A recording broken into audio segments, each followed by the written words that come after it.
بسم اللہ الرحمن الرحیم۔ السلام علیکم۔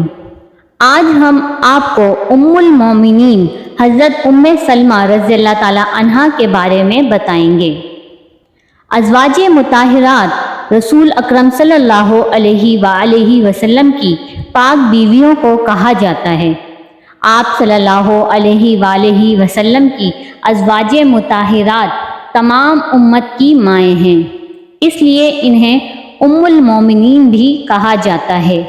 یقیناً آپ ان ازواج مطہرات میں سے کچھ کے بارے میں ضرور جانتے ہوں گے۔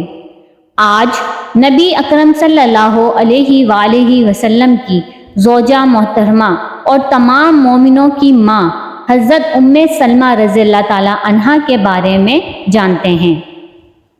ام المومنین حضرت ام سلمہ رضی اللہ تعالی عنہا کا تعلق قریش کے قبیلے بنی مخزوم سے تھا۔ آپ رضی اللہ تعالی عنہا کا اصل نام ہند تھا، جبکہ کنیت ام سلمہ ہے۔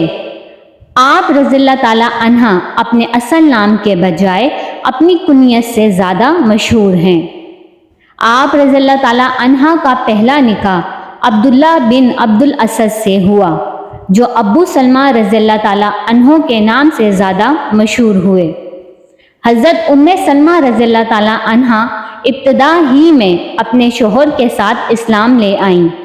اسلام لانے کے بعد دونوں میاں بیوی نے حبشہ کی دونوں ہجرتوں میں شرکت کی۔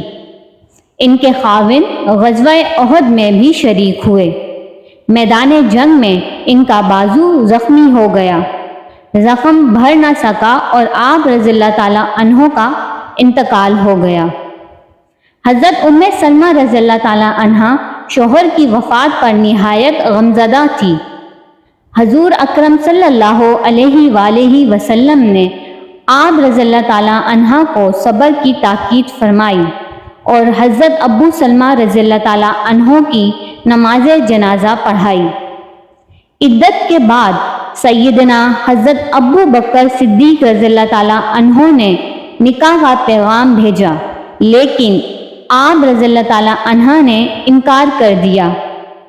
اس کے بعد حضرت سیدنا عمر فاروق رضی اللہ تعالی عنہ حضور اکرم صلی اللہ علیہ وآلہ وسلم کا پیغام لے کر آئے تو آپ رضی اللہ تعالی عنہ نے قبول فرمایا۔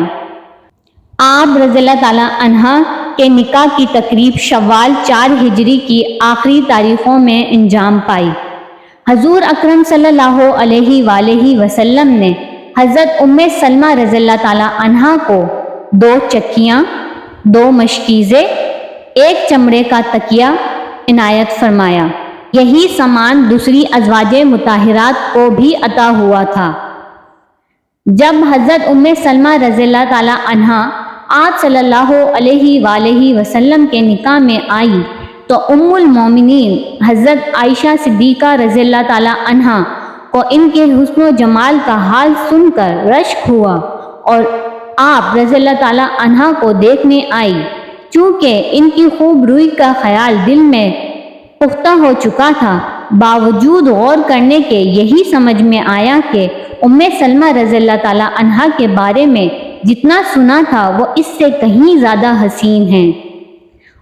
ام المومنین حضرت ام سلمہ رضی اللہ تعالی عنہا جس دن بیاہ کر گھر لائی گئی، اسی دن آپ رضی اللہ تعالی عنہا نے اپنے ہاتھ سے کھانا پکایا جو پیارے نبی حضرت محمد صلی اللہ علیہ وآلہ وسلم نے تناول فرمایا۔ ام المومنین حضرت ام سلمہ رضی اللہ تعالی عنہا سرکار دو عالم صلی اللہ علیہ وآلہ وسلم کے آرام و آسائش کا بہت زیادہ خیال رکھتی تھی۔ نکاح کے بعد آپ رضی اللہ تعالی عنہا پوری دنیاوی زندگی میں حضور اکرم صلی اللہ علیہ وآلہ وسلم کے ساتھ رہیں۔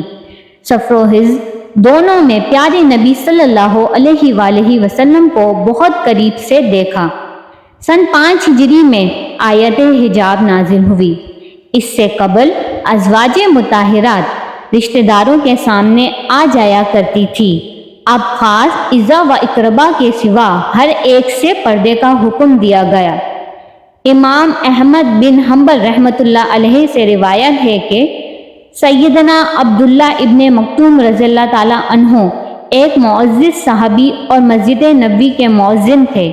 وہ نابینا تھے، اس لیے ازواج مطہرات کے حجروں میں آ جاتے تھے۔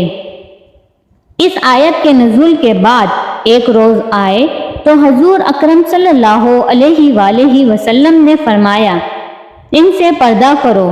آپ رضی اللہ تعالیٰ عنہ نے ارشاد فرمایا، یہ تو نابینا ہیں۔ آپ صلی اللہ علیہ وآلہ وسلم نے فرمایا، تم تو بینا ہو۔ آپ رضی اللہ تعالیٰ عنہ نہایت فضائل و کمالات کی مالک تھی اور علم، زہد و تقوی اور اخلاق و مروت کی اعلیٰ بلندیوں پر تھی۔ ایک مرتبہ سونے کا ہار پہنا تو پیارے نبی صلی اللہ علیہ وآلہ وسلم نے ناپسند فرمایا۔ آپ رضی اللہ تعالیٰ عنہ نے فوراً اسے اتار دیا۔ آپ رضی اللہ تعالیٰ عنہ کو دوسروں کی راحت رسانی کا بڑا خیال رہتا، جہاں تک ہوتا کار خیر میں مدد کرتی۔ آپ رضی اللہ تعالیٰ عنہ قرآن کریم کی تلاوت نہایت عمدہ انداز میں فرماتی۔ آپ قرآن پاک حضور اکرم صلی اللہ علیہ وآلہ وسلم کے طرز اور لہجے میں پڑھتی تھی۔ ایک مرتبہ کسی نے سوال کیا، حضور اکرم صلی اللہ علیہ وآلہ وسلم کس طرح قرآن پڑھتے تھے؟ آپ رضی اللہ تعالیٰ عنہ نے فرمایا، ایک ایک آیت الگ الگ کر کر پڑھتے تھے، پھر خود اسی طرح پڑھ کر دکھایا۔ آپ رضی اللہ تعالیٰ عنہ کو احادیث کی سماعت کا بڑا شوق تھا۔ ایک روز بال گنوا رہی تھی کہ سرکار دو عالم صلی اللہ علیہ وآلہ وسلم خطبہ دینے کے لیے منبر پر تشریف فرما ہوئے اور زبان مبارک سے ایھا الناس، اے لوگوں کا لفظ ادا فرمایا۔ اسی وقت مشاطہ سے فرمایا، بال باندھ دو۔ اس نے کہا، جلدی کیا ہے، ابھی تو آپ صلی اللہ علیہ وآلہ وسلم کی زبان سے ایھا الناس کا لفظ ہی نکلا ہے۔ آپ رضی اللہ تعالیٰ عنہ نے فرمایا، کیا خوب، کیا ہم انسانوں میں داخل نہیں ہیں؟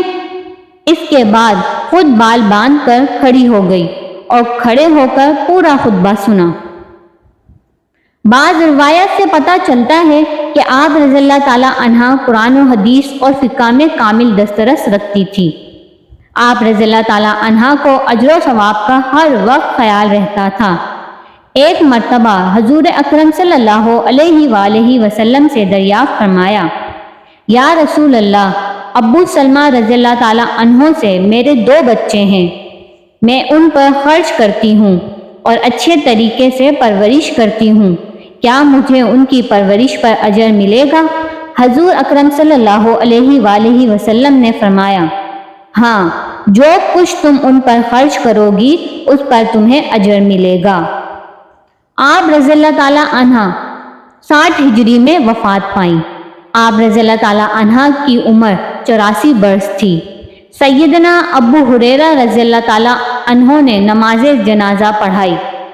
آپ رضی اللہ تعالیٰ عنہ کو جنت البقیع میں دفن کیا گیا۔